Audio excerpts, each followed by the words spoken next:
সর্বসম্মতিক্রমে BNP chairperson Begum Khaleda জিয়াকে মুক্তি দেওয়ার সিদ্ধান্ত নেওয়া হয়। জাতির উদ্দেশ্যে দেয়া ভাষণে রাষ্ট্রপতি মোহাম্মদ শাহাবুদ্দিন এর সিদ্ধান্তের কথা জানান। সোমবার রাতে বঙ্গভবনে রাষ্ট্রপতির সাথে বৈঠকে বিভিন্ন রাজনৈতিক দলের নেতা ও নাগরিক সমাজের প্রতিনিধিরা সর্বসম্মতিক্রমে এর সিদ্ধান্ত নেন। প্রিয় নম্বর সেট করে বিকাশে সেন্ড মানি করুন ফ্রি।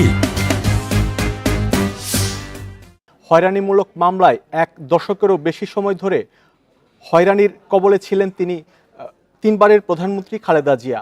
সংকটাপন্ন অবস্থায় এখনও তিনি হাসপাতালে। বিদেশে চিকিৎসা করানোর অনুমতি না দিয়ে তার জীবন বিপন্ন করার চেষ্টা হয়েছিল বহুবার। 2018 সালের 8 ফেব্রুয়ারি পুরান ঢাকার বকশীবাজারে স্থাপিত বিশেষ জজ আদালতে জিয়া অরফানেজ ট্রাস্ট দুর্নীতি মামলার রায় ঘোষিত হয়। সাবেক তিনবারের প্রধানমন্ত্রী ও বিএনপি চেয়ারপারসন খালেদা জিয়ার বিরুদ্ধে হয়রানিমূলক রায় হয়।